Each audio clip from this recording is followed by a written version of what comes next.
नमस्कार दोस्तों, आपका स्वागत है हमारे YouTube चैनल पर। आज की कहानी है झूठा वादा।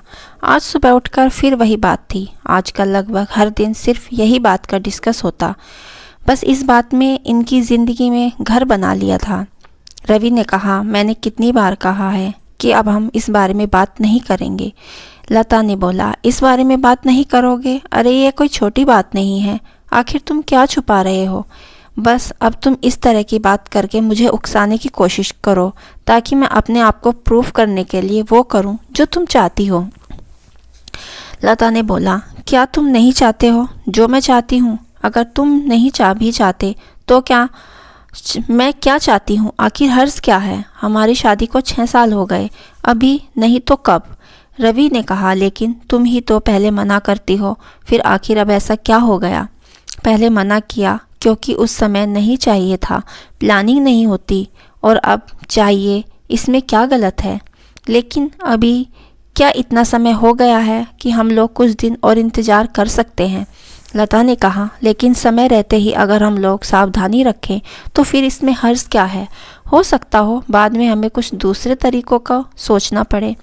रवि ने कहा, ठीक है, लेकिन अभी मुझे ऑफिस जाना है, हम लोग इस बारे में बाद में बात करेंगे। रवि और लता की लव मैरिज थी। 3 साल की डेटिंग के बाद दोनों ने शादी कर ली। शादी को 6 साल बाद भी उन दोनों की कोई संतान नहीं थी। शादी की शुरुआती सालों में वह खुद नहीं चाहते थे, लेकिन अब लता को लगने लगा कि उन दोनों को किसी डॉक्टर को दिखाना चाहिए। उन दोनों की इस बात को लेकर डिस्कस होता रहता है। 2 महीने बाद लता रवि को इस बात के लिए राज़ी कर लेती है। रवि, मैंने बात की है, कोई नई डॉक्टर आई है, पास के बड़े अस्पताल में, स्वाति नाम है, मैंने उनका अपॉइंटमेंट ले लिया है। रवि और लता दोनों अपने अपॉइंटमेंट वाले दिन पहुंच गए अस्पताल। अपने नंबर का वेट कर रहे थे। करीब 3 घंटे के इंतज़ार के बाद उनका समय आया डॉक्टर से मिलने का। दरवाजे पर जो था उसने उन्हें अंदर आकर बैठने को कहा कि मैडम अभी आ रही हैं, आप बैठिए। रवि और लता दोनों अंदर आकर बैठ गए। रवि धीरे धीरे फुसफुसाने लगा। रवि ने कहा, इतना इंतज़ार तो पहले ही किया और अब भी इंतज़ार करना बाकी रह गया क्या? लता ने कहा, हाँ, तो इसमें क्या पता लग सकता है?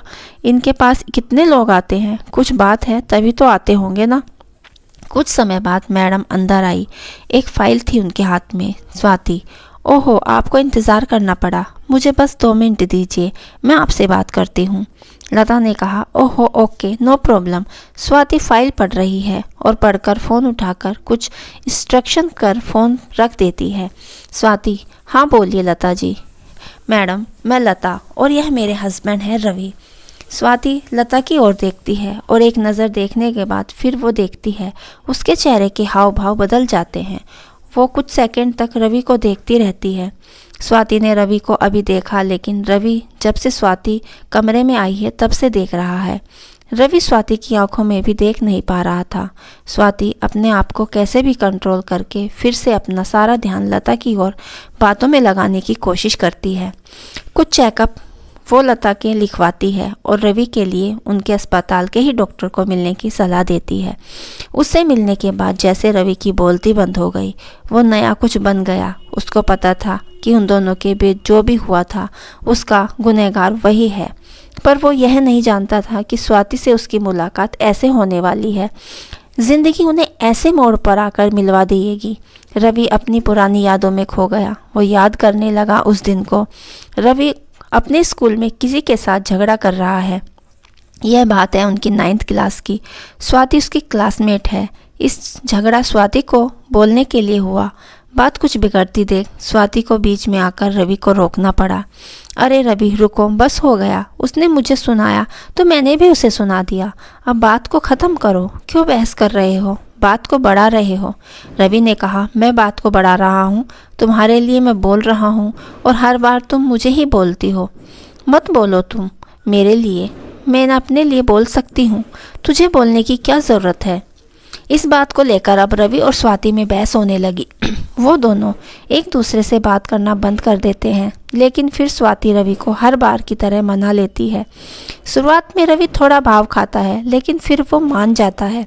रवि और स्वाति दोनों बेस्ट फ्रेंड हैं। स्कूल के बाद भी दोनों की दोस्ती बनी रहती है। दोनों को एक दूसरे के अलावा किसी की ज़रूरत नहीं होती। अपनी ही मस्ती में वो मस्त रहते हैं। रवि अपनी पुरानी बातों में खोया हुआ था कि तभी उसे आकर लता हाथ लगाकर होश में लाती है। कहाँ खोए हो? खाना बन गया है। अब कब से आवाज़ लगा रही हूँ।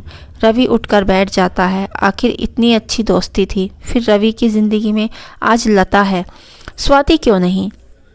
रवि का दिन अब पहले जैसा नहीं रहा। वो सिर्फ ख्यालों में खोया रहता। वो अपने ऑफिस जाने के लिए निकला ज़रूर था, लेकिन वो गया अस्पताल स्वाति से मिलने। अस्पताल में स्वाति के कैबिन के बाहर जाकर उसने अंदर जाने की कोशिश की तो बाहर खड़े सख्त ने उसे रोका और कहा कि सर आप अंदर नहीं जा सकते अपॉइंटमेंट के बिना। रवि ने कहा कि मैडम से मिलना मुझे जानती है, कहो कि रवि आए हैं। जब वो अंदर जाकर मैडम पूछ के आया तो मैडम ने बोला कि जिसके पास अपॉइंटमेंट है सिर्फ उसे अंदर आने दो। रवि को जैसे थोड़ा बुरा लगा। उसे समझ आ गया कि स्वाति को अब उससे बात करने में कोई इंटरेस्ट नहीं है। रवि छोटा सा मुंह बनाकर वहाँ से निकल आया। रवि अपने ऑफिस गया। दिन भर बस यही सोचता रहा। उस पल को याद कर रहा था जब स्वाति मेडिकल एग्ज़ाम की तैयारी करने के लिए अपने शहर से बाहर जाने लगी। रवि की फैमिली वो शहर छोड़ रही थी क्योंकि उनकी केवल एक ही संतान थी, रवि। उन्हें लगा कि जहाँ रवि की आगे की पढ़ाई होगी वे भी वहीं रहेंगे।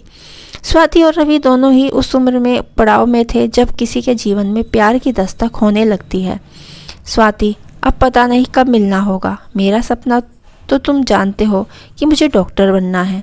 रवि, मुझे एक बात बोलनी है। किसी भी बात को आप अपनी कमज़ोरी बना सकते हो या ताकत। मैं आज तुमसे एक वादा लेती हूँ। रवि ने कहा, क्या वादा? देख, यह तुझे भी पता है और मुझे भी कि हम दोनों अब सिर्फ दोस्त नहीं बल्कि प्यार हैं। और मुझे यह भी पता है कि तू बोलेगा नहीं, मुझे ही बोलना पड़ेगा। तो मैं आज बोल रही हूँ, आई लव यू। लेकिन यह एहसास हमारा है। हमारे माँ बाप ने हमारे लिए कुछ सोचा है। उनके भी सपने हैं। मैं चाहती हूँ हमारा प्यार हमारे फ्यूचर के आगे न आए। कमज़ोरी नहीं, ताकत बने। हम दोनों पहले कुछ बन जाते हैं, फिर साथ होंगे, खुश होंगे। मैं तुमसे यह वादा करती हूँ कि मैं तेरी हूँ। क्या तू भी मुझसे करता है? रवि, तेरी हर बात मुझे मंजूर है, पक्का वादा। और हाँ, आई लव यू टू। मैं शायद कह पाता, तूने यही सोचा। इतना कह दोनों ने हक किया। स्वाति आंखों में आंसू थे। स्वाति, देख, मुझे ज़्यादा सुंदर कोई मिली और तू गया ना तो तुझे मार डालूंगी। रवि इन बातों में खोया ही था कि उसके फ़ोन पर रिंग बजी। कोई अननोन नंबर था। रवि फ़ोन रिसीव करता है।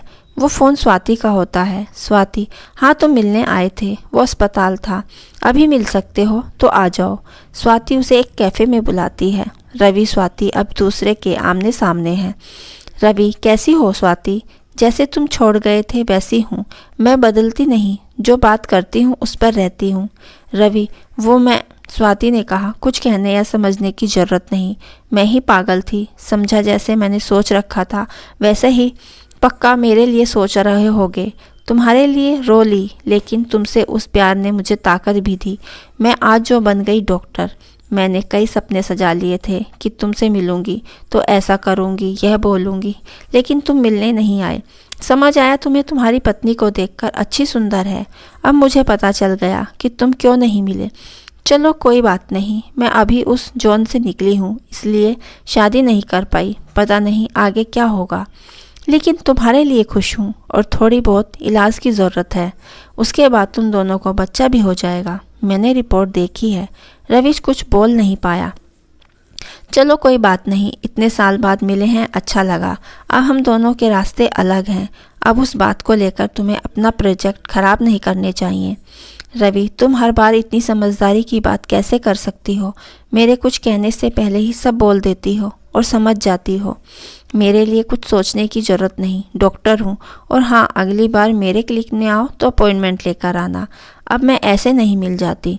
इतना कहकर स्वाति उठकर जाने लगी। रवि उसे रोकने की कोशिश नहीं करता। उसे पता है कि अब वो नहीं रुकेगी। दोस्तों, आपको झूठा वादा यह कहानी कैसी लगी हमें कमेंट करके ज़रूर बताइए। इसी तरह की अच्छी कहानियाँ आप यहाँ पढ़ सकते हैं। यहाँ उपस्थित शिक्षाप्रद कहानी आपको मनोरंजन के साथ दिशा भी देगी। तो बने रहिए हमारे साथ हमारे चैनल पर और हमारे चैनल को सफल बनाइए। दोस्तों, कहानी अच्छी लगी हो तो चैनल को सब्सक्राइब, लाइक, शेयर करना ना भूलें। कहानी सुनने के लिए दिल से धन्यवाद।